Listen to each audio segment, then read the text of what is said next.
Well, welcome to the Striving for Eternity Academy's School of Biblical Hermeneutics. This is our last week looking at the tools, and we are going to look into some of the latest technology, get out of all that print media that we had looked at, but get into some of the newer stuff that's available. This is where this is going to be the class where we save you lots of money. Yes, I like that. Being Jewish, I love saving money. But I'm going to give you some ways of trying to get around some of the costs of that it can be in doing Bible study and the expenses of it. Whew, it could be hefty. Now, what we are going to do today in this class is we are going to look at different types of Bible software, and then we're going to look at some different websites that you can go to and be able to get some resources for free. Free. I love free. Free is like, that's my favorite, you know? And so that's what we're going to hopefully help you get, so you can get some stuff for nothing. So that's what we're going to go over today. Now, though this lesson is going to be, there's more of just how to use some of these tools. There's going to be differences. Some things we're just not going to be able to go over everything. All right? But it's going to be a little bit more hands-on. I may interact more with the chat room so that, because I actually have some more control tonight, since we're going to do it on a computer that's sitting in front of me. You can't see that, but you're going to get to see the screen later on. And I'm going to bring up some Bible software, show you how to use that Bible software. Going to bring up some websites and things like that. So that's what we're going to have on the agenda for today. And we'll take a look and see this. So we are going to be today looking at some software. I'm going to give you and one of the things with this lesson, actually, before we go, if you are a student of the Academy, you'll have your syllabus, and I encourage you to grab the syllabus and make sure you're following along in the syllabus.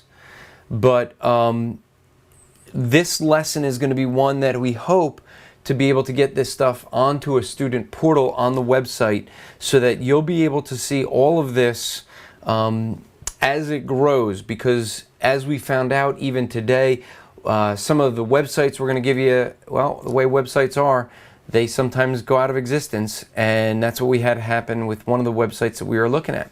That we used to have a great site, it's in the syllabus, and it's no longer seems to be available. And so that's the issue with the web and some of the software. Some of the software, by the time you get to watching this, may not be around anymore. And we can't vouch for that, but we're going to go over what some of the major ones are. And let's start. So if you grab your syllabus and you look, you're going to see that the first one in your syllabus is Logos Bible Software. Now, Logos Bible Software is one of the ones, it's actually going to be the only tool we're going to look at, because that's the one I use, and that's the one that I actually have for us to take a look at. But the reality is that there's plenty of other good ones. This is not saying that this is better than all the rest. It's just that this is one that I use, so that's the only one I can show. So we're going to look at this in more detail later. But the number one reason why I like Logos is because of books, and more books. I mean, they got tons of books. On this little device right here called an iPhone, I can keep all 13,000 books that I have in my Logos system right here. It's a lot easier to, a lot more portable than the 5,000 books in my library, okay, in my office. So you know, that's a big reason. You have a lot of books that you can get a hold of. So that would be the biggest advantage, is the sheer number of books that you have available to you in Logos. That's probably one of the best reasons for it. They have more books available, I think, than any other software package. The big reason that Logos became big was their searching material. Okay? So the issue is that when the searching with Logos is far more superior, I think, than many of the others in most areas when you want to search through all of your books and get through everything. And so the reality of that is, where that helps out, is that you have you are able to search, in my case, a lot of books at one time. And so that becomes very, very nice. If you want to search, say, everything that you have through say a topic. Say you're studying the life of David. You want to do that and maybe go through many different books, or all of your books, and find different things. If you're studying, say, a topic like, well, love is a pretty broad topic. But if you were to do that on, I'm trying to think of a good topic, maybe say something like, I'm just trying to think of a good, worship maybe.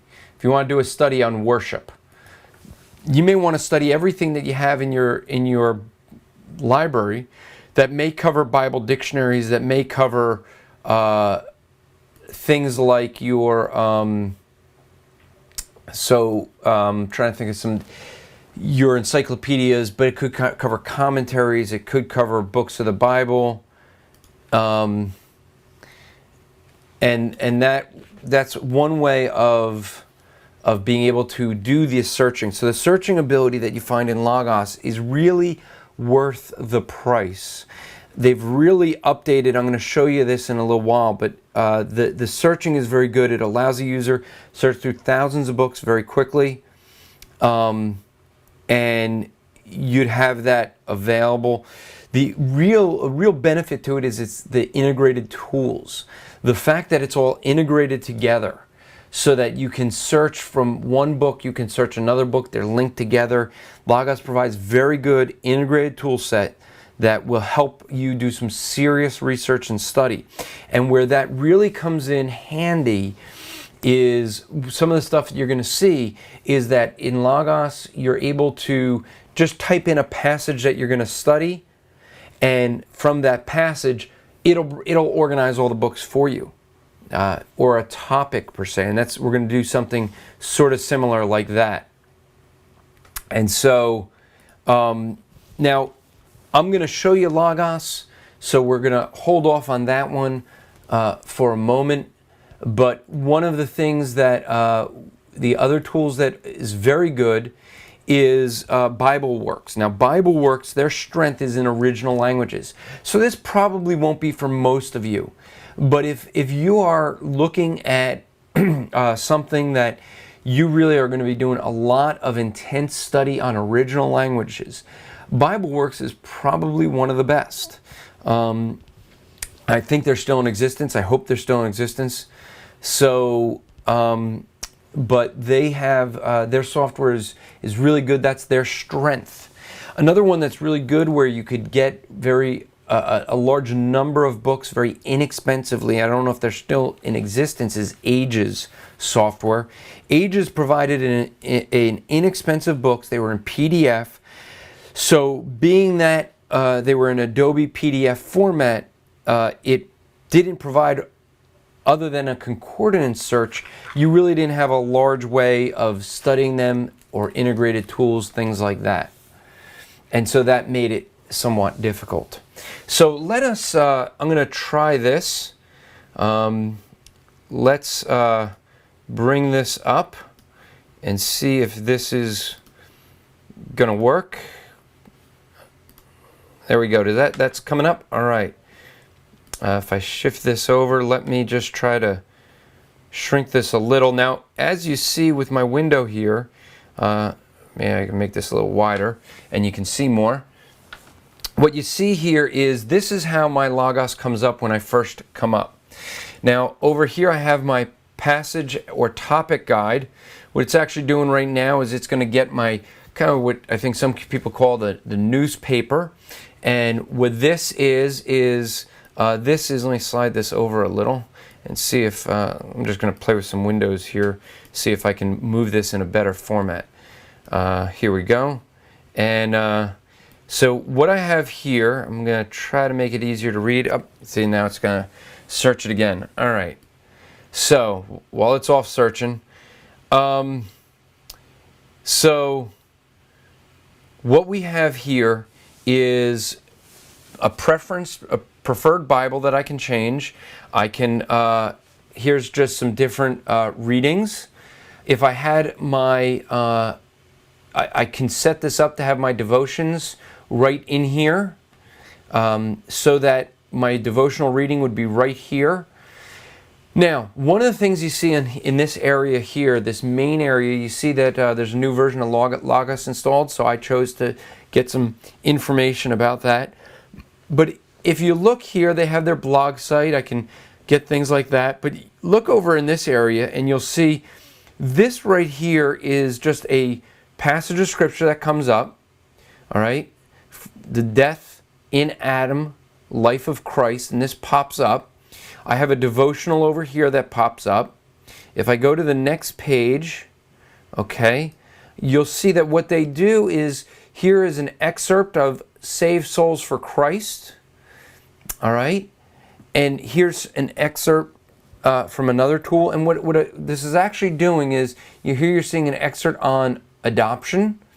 And what this tool is actually doing is this is providing for me different tools to give me, if you remember in the last class where I said it's good to take Bible dictionaries and just read a Bible dictionary. Read just a different section, a small section, read it, and then from there you can learn by building up over time. Well, here's an excerpt on the 7 churches, here's one on adoption, and I have several of these, and you can organize them differently. Some of these are some of their blogs information. Here's the river in Eden, and an excerpt, and this is just random stuff that they're pulling from different books. Righteous Noah. Here's a devotional from September 16th.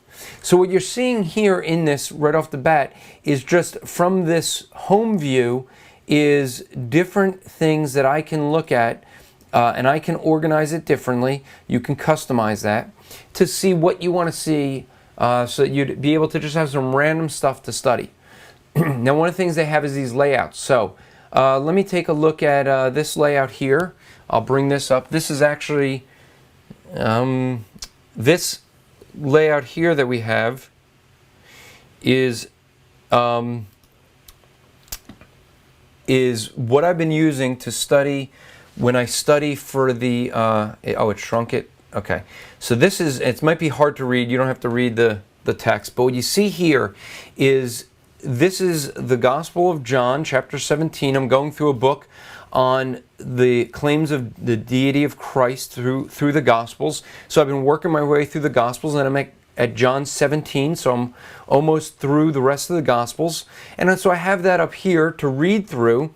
Then on the bottom here, I have my harmonies of the Gospels. I have 2 of them up. John 17 happens to be original only in John, but if I was to go to a different Gospel account, let's see. Let me just go somewhere at random, and I'll bring up Matthew 5. Let's see. I don't even know what's... Okay, so here you see in this one, because you see I typed Matthew 5 up here, and you see I have this linked, this little A and A, so I can now search, and my harmonies of the Gospels changed as well. So Matthew 5, 1 and 2 is also in Luke 6. So that's just a convenient way of doing that. I can go back to John 17, and you'll see John 17 switches down here. It's a very nice way of doing that. So that's the nice thing about layouts. I have other layouts here. This was my layout from some sermon prep, and this may be too big. Let me shrink this down a little. Okay.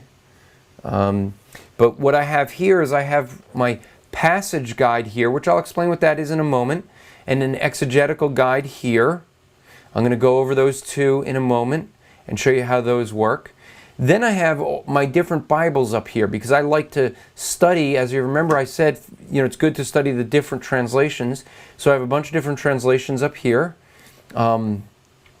And now notice I open the ESV, and you'll notice with the ESV, I have it tied to the Greek here. That's the advantage is integrated. Happen to have here my commentaries that I was using. I have an information bar, and then some here the different texts that I have here. Now I want to show you how I get there. All right, how to use these tools. So I'm going back to my home menu, and say I have a passage that I want to study out. Okay, so I'm going to study something out. Now this seems to be a hot topic online these days, is this passage right here, 1 Timothy chapter 2 verses 12 to 14. So I'm going to type that in to my study, and what you see happen now is you saw that it brought up my study that I had open, my layout that I had open. But notice, if you can see here, that what changed is that it's now 1 Timothy 12, 1 and 2. Let me just slide this over for a second. Sorry for that confusing window. Just needed to move that out of the way. So now what you see over here now is this passage guide. What's the passage guide? What you see here is that this opens up, and this would give me any notes that I want to make for myself. Some people actually do their sermons right in there. Then I have my commentaries here. Now if I open this up, you see I've got this set to give me the first few commentaries. But if I say more here, look at how many commentaries that are popping up. And you notice here, it's going to all the commentaries that have this passage in it. So you see here, I have a New Unger's Handbook. I have a MacArthur Study Bible. I have a commentary on the letters of Timothy and Titus. So you're seeing here that all these commentaries, let me just scroll through them a little bit so you can get an idea. I guess it's still trying to grab all these commentaries. So you see, I have all of these. I don't want to scroll too crazily. Let me just page down maybe. So you see, if I really wanted to go crazy, I can grab all these commentaries. One thing with Logos that you do have to keep in mind is, yes, they have a lot of books, but maybe you saw things like this, a Catholic Bible commentary. You may not want to do that. You may not want to have the Catholic stuff, but that's available to you if you want to rely on stuff like that. They have, I'm saying that to say you have to be careful. The Spirit-filled stuff from Jack Hayford. Not that I like Jack Hayford, but I got his stuff in a package deal, so that's why I have that. But it does give me, as you see, all of these different commentaries that I have available. Now, next thing that pops up is some cross-references. See, and I don't have to open all these books. I can open any one of these commentaries. I'll grab this one here, click on it, and you'll see it suddenly popped up down here, the Baker Illustrated Commentary. So you know that pops up over here. Okay, and I can now read through and get a picture. It's illustrated, so, and I can read through this. All right. I get the cross references. This is really valuable. So I have the new Treasury Scripture of Knowledge. This gives me all of the cross references. So woman, where does the word woman show up? This idea of silence. Well, here's a cross reference here to Isaiah 58 on silence. Now, do you notice this? Do you notice how I just hover over it and it brings up the passage? I don't even have to go flip to look it up. There it is for me. Okay, so I can go through this passage and see everywhere where it's cross-referencing another passage of Scripture. So here's all my cross-references. My parallel passages. So any passages, Genesis 3, well, gee, that's no wonder why that one would be coming up in a passage that, as you see here, it's the passage is, I do not allow a woman to teach. Now I want you to notice, see this information window? Watch what happens as I hover over a different word. Or have authority over a man. Ooh, look, over to the right, the word authority is covered. Over a man, instead to be silent. And if I hover over that in my information window, that pops up. What you're getting there is some information that you can change what it looks to. For me, I'm looking up some of the Greek works to check out each of those words. So I can look up with these tools. I can look up here some of the Old Testament quotations that are referred, some of the parallel passages. Okay. Here we have a little bit of an outline. Here's different outlines that people have, different books that provide an outline. We have some different tools. This one wouldn't be a great one to look up for biblical people, but you have different images maybe, if you're going to teach a class that may be helpful. Different biblical events. This one doesn't have a whole lot, but it does refer to the creation of man, the creation of woman, and temptation, and the first sin of Adam and Eve. So that would come up. Different media. Now this next thing is kind of interesting. Look at this. This shows you that which words seem to be of the greater importance based on the text. So it gives you different topics that are tagged by in larger. Here you see authority seems to be the biggest thing here that comes up topically. And so you can look here if you want to study a specific topic. Here it is by illustrations. So all your illustrations are already there. If you're going to do a worship service, if it's for Sunday worship, here's even some worship that could go along well with it. This is some interesting words that there's just different ways that they try to illustrate it so you can find things. This right here is a really neat tool. This happens to be this passage. And what this is called a version river.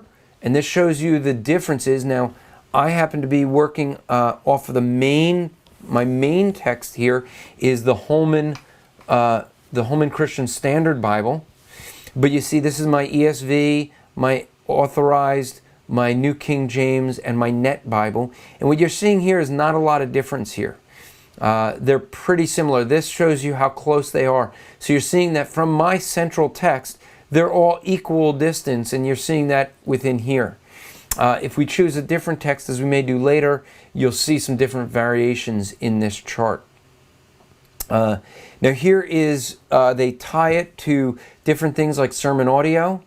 And again, you're seeing, can't vouch for who's going to show up in here. Joyce Meyer, I don't know if this is them or someone speaking about them, but these are different sermons people have, different sermons that people have installed into Logos, different sermons people have on Sermon Central. So you see, all this is integrated. That's what I'm trying to show you here. The really nice thing that I like about this is this exegetical guide. Now, some of these things you may not know how to use. That's fine. But you have your grammars, you have visualizations, but then you have a word by word, and this is really important and really good. Here you have a word by word breakdown. Now, I happen to have it with just showing the first 3 key texts. And so you're seeing my first 3 texts. I can increase that to more of them, or I could click this more and get all of them. Now you're seeing here, now all of a sudden I had a whole lot more. If I want to hear, well, how do I pronounce this word? Well, Didasco. Give me a second, I'll do that. This takes a while sometimes to bring up, but here's the word that I can open. I'll show you that in a second. But Didasco. diakaso is how it would be pronounced. I don't know why it's not coming up, but you can press this and it'll pronounce it for you. You have the Greek here, you have a transliteration, you have the meaning. And then you see here, it means to instruct, to teach oneself, to learn, to have taught, to instruct, to teach. You're seeing the different things, but maybe I want to go into more detail on one, so I click on it. And you see it pops right up into my window here, and I can look into more detail about that individual word, okay, in the sense of a tutor, to put in the mind of someone. Different ways that this is used. All right, I can just hover over it, and again, because it's all integrated, you're seeing it pops up with that, and that's probably not a real good one, but here it pops up with all of my the lexicon here of the different words.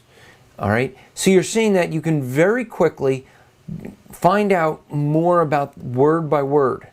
Now say I really want to learn about this word to teach. I can just click on this here, and you see it'll bring up another study, which is really nice, is this what's called a Bible word study. And see, now I have the word teach. This is as it's translated in the ESV. Okay, taught or directed. So as we're seeing here, it's most often teach, teaches, teaching. Sometimes it's taught.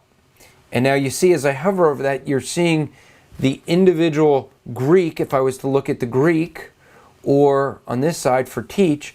And this is if I'm going to look up the different words, okay, based on this English. So I had looked it up in the Greek, but we can do this for an English word as well. If I wanted to click on the teach, now I have all these verses that show up.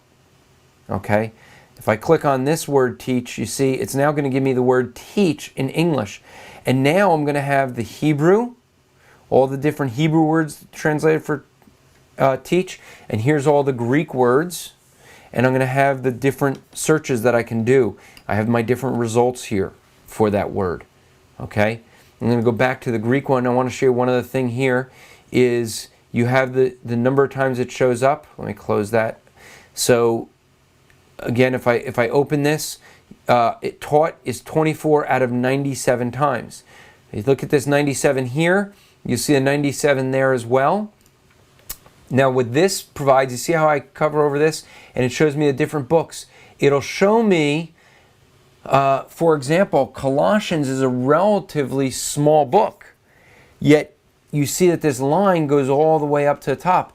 That's because even though Colossians is a small book, based on the number of verses, Colossians has 3 times that the word is used in that small book. So this has a higher line because it's showing you that this book uses it proportionally more than the others.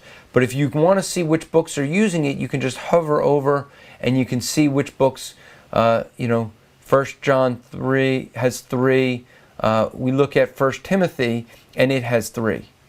Okay, so I can click on that and then that will show me yet another chart, okay, that I'm having here. I could show that shown this way. I could show it as a pie chart. I could show it as a column chart. Different ways of showing that same information. So you see, this becomes a fun way to study because you can do all this integrated stuff. All right? And so this becomes very, very valuable, okay, in our study. And so let's pause that one and bring it back to me. Here we go. And so one of the things I hope that you see there is that we can do a whole lot of things there with this Bible software. Now, one of the things I'm going to tell you, I said I'm going to save you some money. So this is the first way I'm going to save you money. Okay? One way to save you money is the fact that what you can do with this Bible software is you buy it in bulk. Okay? If you buy the Bible software and you buy it in large volumes of books, in Logos, you can save money a couple ways. One, they can go to their website and do their pre-pubs, get the lowest price possible for the books you want when they're before they're actually published, or they have a bidding process, so you can do things like that. One of the other things that you can do is when they buy, they have their packages, so they have like and they change the way they word the packages. Sometimes it's scholar's package. It used to be gold, silver, platinum. I think I'm on what's called a portfolio. But if you buy a large volume, they have different level packages, but the larger the packages, they throw a lot more books in it, and then you get a better discount. So if you buy it in bulk, it helps. All right. So that's a big thing for you. Now let me bring up. Let's resume that and switch to. Let's switch windows here to Chrome, and here we go. So let's go to there. All right. So these are some different websites that I want to go to. Again, saving you money so that you can see you get this stuff for free as long as you have access to the web. All right. And there's a lot more in your syllabus. I encourage you to go to the syllabus and look at that. But we're going to go just through some of them. This is Bible Study Tools. This one was sent to me from someone. And again, I can't vouch for everything that you see at these sites. I can't even vouch that the websites will still be there. Can't vouch you're not going to get a bunch of ads. But what this one is trying to do, if you go under Bible studies, so here's a library, actually, let's start there. Oh, I guess we should start with the Bible.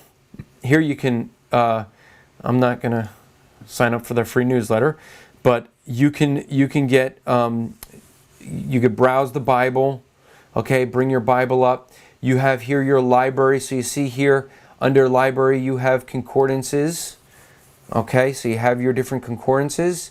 You have your dictionaries. Remember, these are all the tools we went over, and here they are. These are some of them that are for free. Eastman Bible Dictionary, I think we might have mentioned that one, or the Baker's Evangelical, and these that you can get for free. You can get even some lexicons. Now, you may not have a large selection here, but you get some. Here's the ISB that we mentioned last week. All right. Here now you have Bible study, so you have different devotionals that you can bring up. You have a parallel Bible, so you can choose different Bibles. So what do we got here? New King James and New International, and we'll stay to our 1 Timothy 2:12 to 14. And so if we do that, we see it in two different translations that show up. That's a pretty nice thing if you want to read and compare them. You have an interlineary if you want to look up the words. So again, we're going to search 2 Tim. We'll just grab that, and we could choose. Okay, we'll choose. We don't have a lot of choices here in the interlineary. We could. This is just telling us check the display for fonts, but we could probably change the fonts. But you're seeing all this stuff is right here for you. Topical verses. They have sermons, sermon illustrations. They have, some. If you need to teach and you're going to look for illustrations, here's some sermons themselves. Different websites with a collection of sermons. So that's one website that you can go to. Here's another, similar things, and you're going to see all these have some similar stuff. Here you have audio Bibles. That could be pretty nice in different languages, different translations.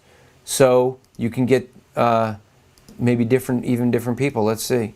You have dramatized. You have Max LeClain, George Sarah. So you have different people you can choose, and you can hit play audio, and it will start reading to you. Oh, I know why the audio never came up. Because I had silenced the phone. Or silenced, here we go. Maybe now you can hear it. Well, this is dramatized, so let's go a little further into it. To separate water from water. So God made the... So I had muted the computer so it wouldn't make noises. Here's topical index you can do. Okay. Devotionals, you have reading plans. So you can set up, some of them set up your own reading plan. All right. You can get an app here for your iPhone and get this on your iPhone or iPad or Droid. So you see all this is available. And you can do a passage lookup. This is the advantage of different websites. We'll go to Blue Letter Bible. Someone showed me about this one. So again, you're seeing here different commentaries that they have. You have some audio and visual commentaries. That's what might make this one a little bit more unique. Is some of these commentaries. Okay. So this is Walter Martin. So you have references. So here you have Bible's encyclopedias, and so you can search again by, let's see, I don't know what this is. So here you have this word. So you have these different ideas here, okay? And so you have these resources available to you. Timelines, charts, outlines. So here you have a chronological map. It's kind of nice. Timeline of the Apostle Paul. So these are different things that you can do, that you have available to you with the different websites. They're all going to be a little different. So this is Blue Letter Bible.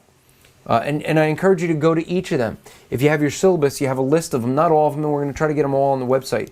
The studylight.org is something that someone sent to us recently.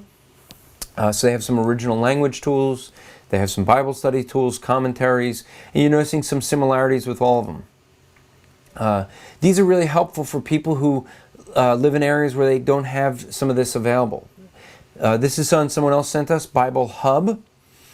So again, you have atlases, you have Bibles, concordances, dictionaries, encyclopedias, a library, interlinearies, lexicons. You're seeing all of this stuff that all these tools we've gone over, and they're all right here for you to click on. So you're able to do that, and go to different areas. Actually, it looks like they have some different maps here. So yeah, here, Asia Minor. Maybe you just want to pick a map at random and take a look at it. Get a little close up here. So these things are helpful to you, all right? And so if you're seeing Bible Hub, this is a hub of tools. That took us, when we clicked on it, to Bible Atlas. So maybe they have multiples here. This is taking you to BibleSuite.com. So you see, this is the Bible Hub is giving you to a bunch of different sites. My pastor told me about this one. This is Precept Austin. Not as familiar with this, but this has a lot of information here where you can go through inductive Bible study. You can do Greek word study. You can do commentaries by a verse. So a lot of different things that you have here. Let's see, Bible-Researcher is one that was given to us. I'm not familiar with this one. And then this one is Executable Outlines. With this one is one that was told to us where there are outlines, overviews of books of the Bible. So if you want to get some outlines to help you in your study, you're going to see why an outline is important as we get into the next few lessons. Monergism.com was sent to me. This one I happened to bring up and in their Dictionary of Theology, and was looking up womanhood and feminism. So that's what's coming up, and this has a bunch of different references that we can look up in there, but this has just a directory of different essays and articles that you're seeing here, essays on forgiveness, sanctification. Maybe you just grab a topic that you're just curious of, or you want to study something out specific. You're seeing here alphabetical ordering of it, so you're seeing some, Calvinism, creation, creeds, death, just randomly looking at some of these, Islam. So this is going to give you a study on those things, all right? This is carm.org. This is Christian Apologetics and Research Ministry put together by a friend of mine, Matt Slick. And in this one here, what you have is a whole lot of apologetic information. You have difficulties of the Bible in different books. Let's go here actually and see. There's different passages that people think have some difficulties. You'll have information on Christian life. This is a new section they have on persecuted section. You have religious groups if you want to study them, different cults, stuff like that. A lot of information that's out here, video and audio. All right. This is also, this one now, so that was carm.org. This is BibleBB.com. This is done by a friend of mine, and he puts this together. What you're going to see here is sermons by a bunch of dead guys. and some living guys. Tony Kaposha you'll see some of his stuff. He's the one that puts this site together. You can get all of this downloaded to you. This is a great source if you like John MacArthur. He started transcribing MacArthur's sermons. I don't know if actually he has John MacArthur's sermons up here anymore. I think they moved all of his work over to Grace to You, but they still have a bunch of sermons from a bunch of really good dead guys. And so here's the different topics by different authors that you'll see in here. Different, he's got different people that he's grabbed different messages from and put up here. So, sometimes you want to just study a sermon, and here's just a collection of them.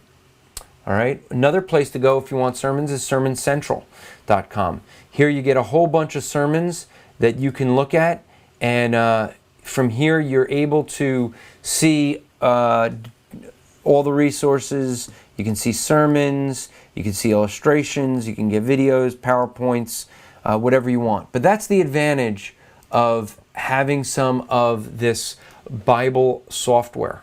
All right. And that becomes really, really good to have. Again, save your money. It's free. I love that, free. That's for me, And so we have that, some of the tools that you have available that you can go through, that you can get. So those are some things. Now, next class, we are going to start looking into the keys of biblical hermeneutics and the inductive Bible study. And so we're going to dig in on section 3 of your syllabus, get into a whole lot more detail, and that will be very, very valuable. Next class is where we're going to start really digging in to the understanding and interpretation of the Bible.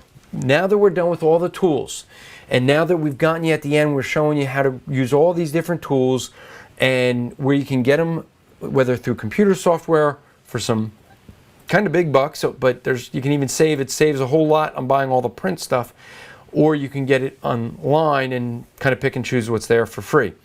If you have any questions, or maybe you have some other websites for us or Bible software, email us at academy@strivingforeternity.org.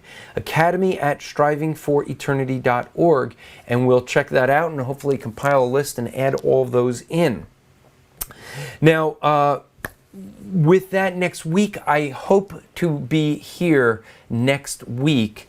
The issue is that next week, July 20th, what month am I in? September 20th will be the NorCal Fire, norcalfire.info. You can register right now while there's still time and go to that. Now, I will be coming back Monday, so if all is well and my flight is not delayed, I will be in time and in studio for class, and if not, I may be in the air and then no class. So we'll have to see how that works.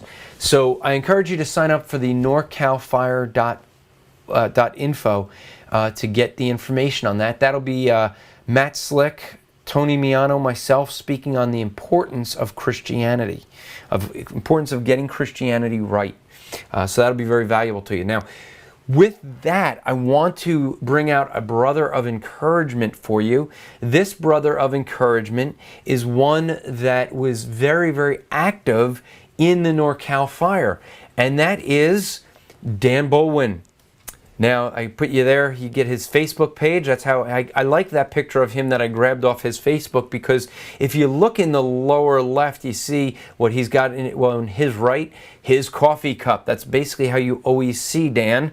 I don't think I can remember times I don't see him without a coffee cup in his hand.